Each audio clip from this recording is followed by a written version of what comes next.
नमस्कार। आप देख रहे हैं हॉर्नबिल टीवी, छत्तीसगढ़ की खबरों के हिंदी बुलेटिन हमर छत्तीसगढ़ में। मैं अनुज आपका स्वागत करता हूं। आइए सबसे पहले नजर डालते हैं आज की सुर्खियों पर। गुरु घासीदास सेंट्रल यूनिवर्सिटी के तत्वाधान में आयोजित एनएसएस कैंप के दौरान हिंदू छात्रों को जबरन नमाज पढ़ाने के आरोप में प्रोफेसर दिलीप झा को पुलिस ने किया गिरफ्तार। 8 लोगों पर हुई है एफआईआर।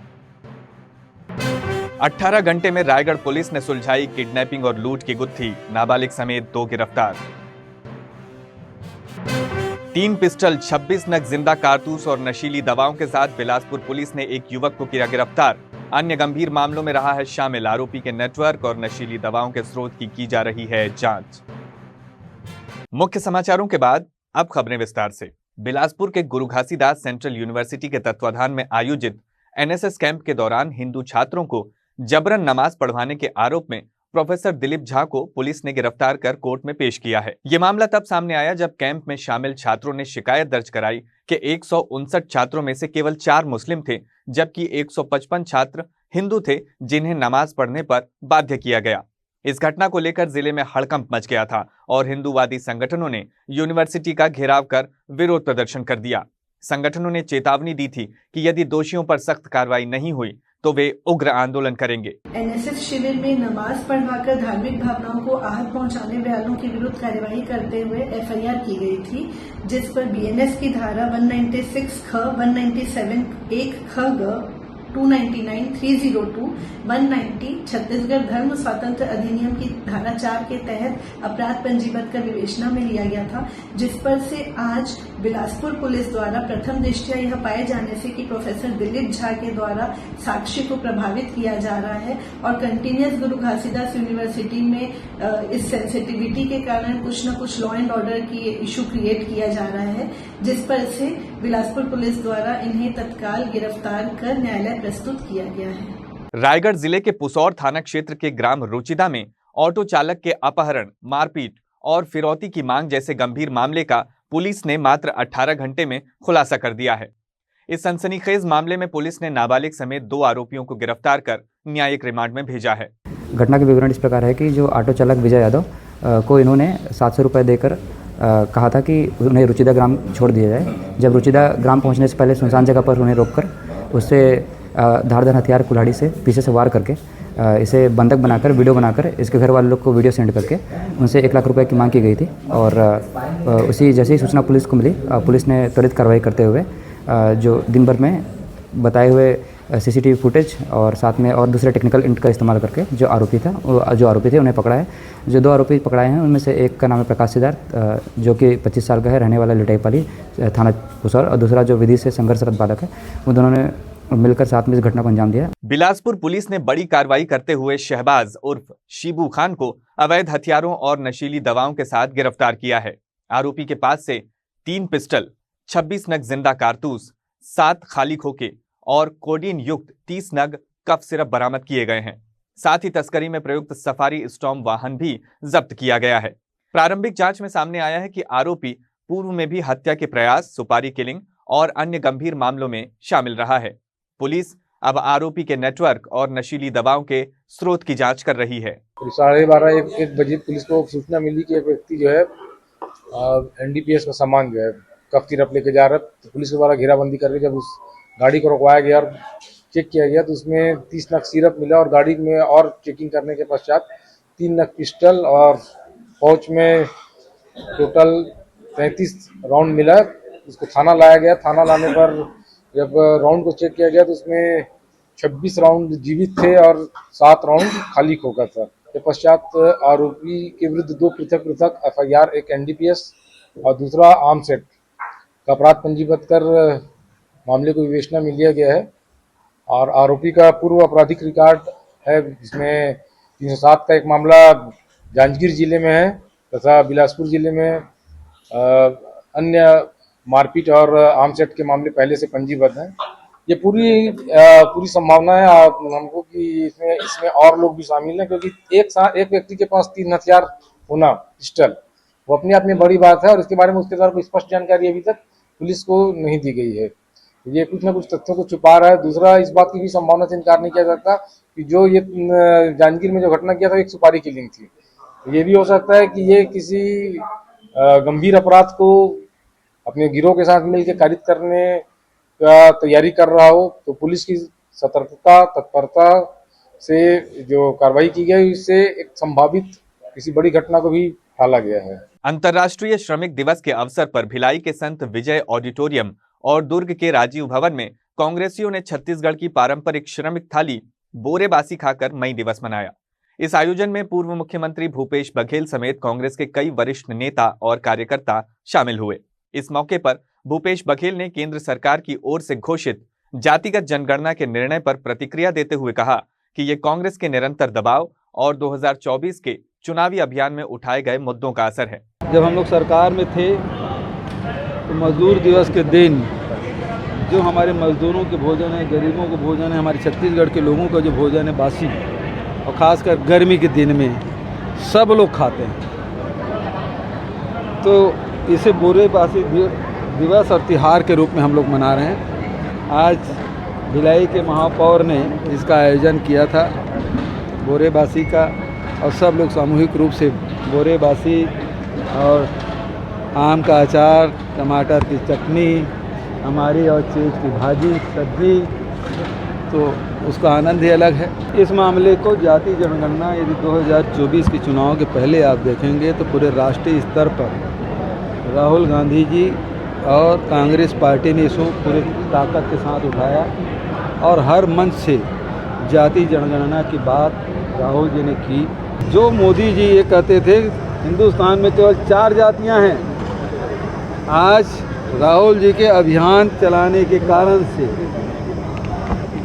उसे झुकना पड़ा और उस बात को स्वीकार करना पड़ा, और सरकार उसे जाति जनगणना के तैयार हुई। छत्तीसगढ़ में स्वास्थ्य व्यवस्था की बदहाली के खिलाफ कांग्रेस पार्टी 2 मई से स्वास्थ्य न्याय यात्रा की शुरुआत करने जा रही है। इसको लेकर गुरुवार को कांग्रेस भवन में एक प्रेस वार्ता आयोजित की गई, जिसमें कांग्रेस अध्यक्ष विजय केशरवानी ने यात्रा की रूपरेखा प्रस्तुत की। उन्होंने कहा कि छत्तीसगढ़ के शहरी और ग्रामीण क्षेत्रों में स्वास्थ्य सेवाएं पूरी तरह चरमरा चुकी हैं। सरकारी और निजी अस्पतालों में फर्जी डॉक्टरों की नियुक्ति आम हो गई है, जिससे जनता की जान जोखिम में है। इन तमाम मुद्दों को लेकर कांग्रेस पार्टी प्रदेश व्यापी स्वास्थ्य न्याय यात्रा निकाल रही है। विशेषकर बिलासपुर जिले में, चाहे वो शहरी क्षेत्र हो चाहे ग्रामीण क्षेत्रों में हो, स्वास्थ्य सेवाएं चरमरा गई हैं। न केवल गवर्नमेंट के हॉस्पिटल बल्कि जो प्राइवेट हॉस्पिटल, अपोलो प्रबंधन जैसा हॉस्पिटल है, जहां पर फर्जी डॉक्टर हमारे पूर्व विधानसभा के अध्यक्ष का ऑपरेशन कर देता है और उनकी आकस्मिक मौत हो जाती है, और अभी तक जांच में एफआईआर करने के बाद यहां का प्रशासन उस डॉक्टर से और उस अपोलो प्रबंधन में जो हम मांग कर रहे हैं कि अपोलो प्रबंधन के मालिक, चेयरमैन, डायरेक्टर के ऊपर एफआईआर होनी चाहिए, क्योंकि उनकी नैतिक जवाबदारी है। साथ साथ ग्रामीण अंचलों में स्वास्थ्य सेवा को लेकर जहां डॉक्टर नहीं है, जहां परेशानियां हो रही हैं, इन सब पूरी स्वास्थ्य व्यवस्था को लेकर, और बिलासपुर में एम्स जैसा एक मेडिकल हॉस्पिटल होना चाहिए। 2 मई को स्वास्थ्य न्याय यात्रा निकाल रहे हैं, और नेहरू चौक में विशाल आम सभा के माध्यम से हमारे वरिष्ठ नेता प्रदेश कांग्रेस कमेटी के अध्यक्ष दीपक बैज जी, विपक्ष के नेता डॉक्टर चरणदास महंत जी, पूर्व उप मुख्यमंत्री और स्वास्थ्य मिनिस्टर डॉक्टर आदरणीय टी.एस. सिंहदेव जी, इस लोकसभा के प्रत्याशी आदरणीय देवेंद्र यादव जी, पूर्व प्रभारी मंत्री जयसिंह अग्रवाल जी सहित पूरे बिलासपुर जिले के विधायक, नेता, सभी कार्यकर्ता एक जन आंदोलन 2 मई को बिलासपुर से इस प्रदेश की शुरुआत कर रहे हैं। सरगुजा जिले के बतौली थाना क्षेत्र अंतर्गत ग्राम घोगरा से दिल को झकझोर देने वाली एक घटना सामने आई है, जिसने पूरे इलाके को स्तब्ध कर दिया है। शादी की तैयारियों में जुटा एक परिवार उस समय गहरे सदमे में चला गया जब उसके घर का चिराग अमृत, जिसकी शादी 6 मई को होने वाली थी, मृत अवस्था में जंगल में दफन पाया गया। सीतापुर थाना क्षेत्र के ग्राम जजगा का रहने वाला अमृत 26 अप्रैल को रहस्यमय ढंग से लापता हो गया था। परिजनों ने 28 अप्रैल को उसकी गुमशुदगी की रिपोर्ट दर्ज करवाई थी। शुरुआती जांच में कोई सुराग नहीं मिला, लेकिन 30 अप्रैल को बतौली क्षेत्र में एक प्रेमी जोड़े द्वारा आत्महत्या की कोशिश की खबर सामने आई। पुलिस ने मौके पर पहुंचकर दोनों को हिरासत में लिया और पूछताछ शुरू की। पूछताछ के दौरान जो खुलासा हुआ, उसने पुलिस समेत सभी को चौंका दिया। युवती पुष्पा केरकेट्टा और उसके प्रेमी गगन टोप्पो ने कबूल किया कि उन्होंने अमृत की कुल्हाड़ी से नृशंस हत्या की और उसके शव को घोघरा के जंगल में गड्ढा खोदकर दफन कर दिया। ये घोघरा के पास जंगल है, घाघी नाला करके, उस आसपास में लोग उसको अकेला बुलाए थे, लड़की बुलाई थी अकेला, और उसको जो है यहाँ पर टंगिया से उसके सिर में मार करके उसको हत्या किए हैं और उसको लाश को छुपा दिए। क्या लड़की की शादी भी होने वाली थी? लड़के की शादी हाँ इसी से तय हुई थी, जिसका हत्या हुई है इसी से तय हुई थी। शादी कार्ड वगैरह सब तैयार हो गया था। दुर्ग जिले के उतई नगर पंचायत क्षेत्र में पहली बार अतिक्रमण के खिलाफ बड़ी कार्रवाई की गई है। उतई खोपली रोड पर बीते 15 वर्षों से कब्जा जमाए हुए अवैध निर्माणों पर मंगलवार को प्रशासन ने बुलडोजर चला दिया। इस कार्रवाई में नायब तहसीलदार ढाल सिंह बिसेन, नगर पंचायत सीएमओ राजेंद्र नायक और भारी पुलिस बल मौजूद रहा। नगर पंचायत उतई में लंबे समय से सड़क किनारे अतिक्रमण कर अस्थायी रूप से पक्के निर्माण किए गए थे, जिससे आवागमन में खासी परेशानी हो रही थी। प्रशासन को लगातार स्थानीय निवासियों और व्यापारियों से शिकायत मिलती थी। इसी को ध्यान में रखते हुए जिला प्रशासन ने सख्ती दिखाई और अतिक्रमण हटाने की कार्रवाई शुरू की। नगर पंचायत सीएमओ राजेंद्र नायक ने जानकारी देते हुए बताया कि ये अभियान चरणबद्ध तरीके से आगे भी जारी रहेगा। अतिक्रमण पे आज पहली बार उतई नगर पंचायत में बुलडोजर चला है, किस प्रकार की कार्रवाई है? यहाँ पर एक लगभग 15 साल से कब्जा करके रखा है एक देव नारायण साहू करके, और उनको हम लोग 4-5 बार नोटिस दे चुके हैं। उस नोटिस के एवज में वो हाई कोर्ट चले गए। हाई कोर्ट जाने के बाद भी हाई कोर्ट ने ये निर्णय दिया, ये सीएमओ जो अंतिम निर्णय लेंगे उसके ऊपर कार्रवाई होगी। तो फिर मैंने उसको समय दिया कि आप दस्तावेज है तो कुछ पेश करो, कोई उनके पास दस्तावेज था ही नहीं। फिर मैंने उनके सारे ये को खारिज कर दिया और आज तोड़ने का आदेश किया। फिर एग्जीक्यूटिव मजिस्ट्रेट के लिए और पुलिस बल के लिए लिखा, आज ये अतिक्रमण हटाया जाए जाकर। फिर उसमें हमारा एक एस्पिरेशन टॉयलेट गवर्नमेंट सेंक्शन किया है, हाईटेक टॉयलेट है, जो यहाँ उतई क्षेत्र में इस ग्रामीण सेमी गवर्नमेंट ग्रामीण एरिया में बिल्कुल नहीं है, बड़े शहरों में होता है, उसको हम यहाँ बनाएंगे। सर यहाँ पे ठीक इस अतिक्रमण के सामने और भी कई अतिक्रमण है, जबकि प्रावधान है कि तालाबों के किनारे कभी अतिक्रमण नहीं किया होना चाहिए, पर ये किस प्रकार बहुत सारे हमारे यहाँ बुलडोजर कार्रवाई होने वाली है। इस तालाब के किनारे जो कांडा तालाब के सामने हम लोग खड़े हैं, उसमें भी बहुत सारी लोग यहाँ पर तालाब के पार में बना लिए हैं, उनको हम नोटिस दिए हैं, धीरे से उस पर भी कार्रवाई करेंगे। बहुत सारे लेकिन उसमें परिवार रहता है, उनके लिए थोड़ा व्यवस्थापन का भी मुद्दा आएगा, वो सब थोड़ा देखते हुए हम लोग करेंगे। अतिक्रमण में पहली बार उतई नगर पंचायत में कार्रवाई होती हुई दिखी है, क्या कुछ कहना चाहते हो? हमारे प्रदेश में विष्णु देसाई जी की सरकार है, सुशासन की सरकार है। अतिक्रमणधारियों को समझना होगा कि अब वो स्थिति नहीं बनेगी, ना ही अतिक्रमण हो पाएगा। आज ये अतिक्रमण पर कार्रवाई हुई है, लगातार कार्रवाई होगी। अतिक्रमणकारियों को सचेत होकर रहना होगा और भविष्य में किसी भी प्रकार से अतिक्रमण नहीं दिया जाएगा। तालाब के आसपास भी बहुत ज्यादा अतिक्रमण दिखाई में दे रहा है। ये ऐसा होता है कि जब भी चुनाव नज़दीक आते हैं, चुनाव होते हैं, तो अतिक्रमणधारी सक्रिय हो जाते हैं और चुनाव के ही दरमियान अतिक्रमण किया जाता है। और उतई में बहुत से ऐसी जगहें हैं जहां पर अतिक्रमण है, भी उन पर भी उनको नोटिस दिया गया है। हमारे अधिकारी कर्मचारियों द्वारा लगातार इस विषय को लेकर गंभीरता के साथ कार्रवाई करने के लिए वे सचेत हैं और जागरूक भी हैं। किसी भी प्रकार से अतिक्रमण नहीं होगा। आपका परिचय? सोनू राजपूत, उतई नगर पंचायत, वार्ड क्रमांक 2 से पार्षद हूँ, लोक निर्माण सभापति। भिलाई के बिजली नगर स्थित CSPTCL के स्टोर में बुधवार को अचानक भीषण आग लग गई। आग की सूचना मिलते ही दमकल विभाग की टीम तुरंत मौके पर पहुंची और 4 दमकल वाहनों की मदद से आग पर काबू पाया गया। हालांकि बारिश के कारण आग ज्यादा फैल नहीं पाई, वरना रायपुर और रायगढ़ जैसी बड़ी आगजनी की घटना का दोहराव हो सकता था। इस घटना में किसी प्रकार की जनहानि नहीं हुई है, लेकिन इससे छत्तीसगढ़ विद्युत मंडल की सुरक्षा व्यवस्था पर गंभीर सवाल खड़े हो गए हैं। जब मीडिया की टीम मौके पर पहुंची तो पाया कि आगजनी वाले स्थान के ऊपर से हाई टेंशन तार गुजर रहा था। वहीं कुछ ही दूरी पर हजारों ट्रांसफार्मर, मीटर, ऑयल से भरे ड्रम और अन्य ज्वलनशील सामग्रियां कचरे की तरह फैली हुई थी। कमांडेंट नागेंद्र सिंह ने बताया कि दमकल की टीम की तत्परता और बारिश ने बड़ी दुर्घटना को टाल दिया। वहीं स्टोर के कार्यपालन अभियंता अखिलेश गजपाल ने बताया कि नुकसान का आकलन किया जा रहा है। गौरतलब है कि इससे पहले भी रायपुर और रायगढ़ के बिजली स्टोरों में इसी तरह की लापरवाही के चलते भीषण आगजनी की घटनाएं हो चुकी हैं, जिससे राज्य सरकार को करोड़ों का नुकसान झेलना पड़ा था। अब एक बार फिर इस घटना ने विभागीय लापरवाही की परतें खोलकर रख दी हैं। घटना हुई है, पूर्व में भी रायपुर में भी आगजनी की घटना हुई है, रायगढ़ में। तो उसके बाद भी उसमें क्या सावधानी बरती गई? नहीं, पूरे हमारे देखिए सर, ये तो अभी जो आग फैली है, वो जो एकदम से हवा तूफान आया, इसके कारण ये टावर लाइन के बगल में चिंगारी उठी है, वो चिंगारी से आग की लपट इसमें गिरी और हमारे पास पूरे फायर एक्सटिंग्विशर थे। हम लोगों को तुरंत, यहाँ यार्ड में आदमी काम कर रहे थे, तुरंत खबर मिली है और हम लोगों ने तुरंत अपनी गाड़ी में लेकर पूरा फायर एक्सटिंग्विशर से इसमें आग बुझाने की कोशिश की और उसके बाद तुरंत 112 में फ़ोन किया है और हमने तुरंत फायर वालों को फ़ोन किया है, BSP में फ़ोन किया है, SDRF की टीम को फ़ोन किया है और अपने तरफ से पूरे जितनी कोशिश की तुरंत आग को काबू में रखने के लिए पूरे स्टाफ के साथ मिलकर हम लोगों ने की। सर, यहाँ पे कि भिलाई 3 जो बिजली ऑफिस, यहाँ पे भयंकर आग लगी थी, क्या पूरा प्रकरण था? ये हाई टेंशन तार से जो है बोल रहे हैं कि इससे स्पार्किंग हुई है और बिजली भी कड़क रही थी, इस वजह से यहाँ पे नीचे गिरा है स्पार्क होने से आग और उससे आग लगा हुआ है और 3 यहाँ पे फायर फिंगर हमारे तैनात हैं और हमने आग पे काबू पा लिया। कूलिंग का कार्य जारी है, जल्दी ही पूरी तरह से हम कंट्रोल में कर लेंगे। सर, ठीक इसी प्रकार रायपुर में भी बड़ी भीषण आग लगी थी और रायगढ़ में भी भीषण आग लगी थी और उसी तरह पे यहाँ पर भी भारी लापरवाही देखने को मिल रही है, इस बारे में क्या कहना चाहिए? देखिए, रायपुर और रायगढ़ में भी आग लगी हुई थी और आज फेवर में हमारे बारिश रही, अगर बारिश नहीं रहती तो भीषण भयावह रूप ले सकता था। फिलहाल अभी हमने तो आगे करके इनको रिपोर्ट दे दी है कि क्या क्या फायर सिस्टम लगाने हैं और इन्होंने अपने उच्च अधिकारियों को भी अवगत करा दिया है। जल्दी उस पर अमल करने की बात कर रहे हैं कि हम लोग फायर सिस्टम लगाएंगे यहाँ पे। सर, कितने का नुकसान आता है? कोई नुकसान का आकलन तो बिजली विभाग ही बता पाएगा, उसके बारे में। जान माल का?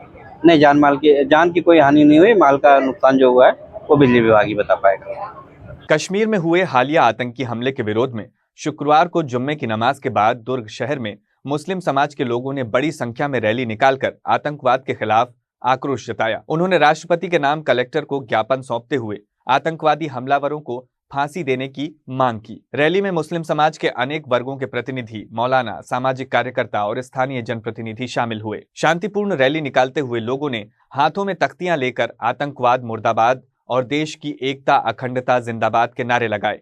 समाज के लोगों ने स्पष्ट कहा कि इस्लाम का आतंकवाद से कोई लेना देना नहीं है और जो भी देश विरोधी गतिविधियों में लिप्त है वो इंसानियत का दुश्मन है। जामा मस्जिद दुर्ग के सेक्रेटरी शेख शकील ने कहा कि देश के मुसलमान आतंकवाद का न सिर्फ विरोध करते हैं बल्कि देश की सुरक्षा और अखंडता के लिए हर समय तत्पर रहते हैं। पूर्व पार्षद हामिद खोखर ने कहा कि आतंकवादी गतिविधियां पूरे देश को झकझोरती हैं और इसका जवाब सख्ती से दिया जाना चाहिए। कश्मीर में जो आतंकवादी घटना हुई है, पहलगाम, अनंतनाग में जो बेगुनाहों को, बेकसूरों को, हमारे भारतीयों को मारा गया है, इसकी मुस्लिम समाज घोर निंदा करता है और मुस्लिम समाज मांग करता है कि ऐसे अपराधियों को, ऐसे आतंकवादियों को सख्त से सख्त कड़ी सज़ा दी जाए और जो ज़्यादा फांसी की सज़ा उनको बीच चौराहे में फांसी दी जाए। जो हमारे देश का भाईचारा को ख़त्म करने का प्रयास किया जा रहा है, ऐसे आतंकवादियों को बीच चौराहे में फांसी दी जाए। मुस्लिम समाज ऐसे आतंकवादियों को घोर निंदा करता है और मांग करता है कि हमारे देश का भाईचारा बने रहे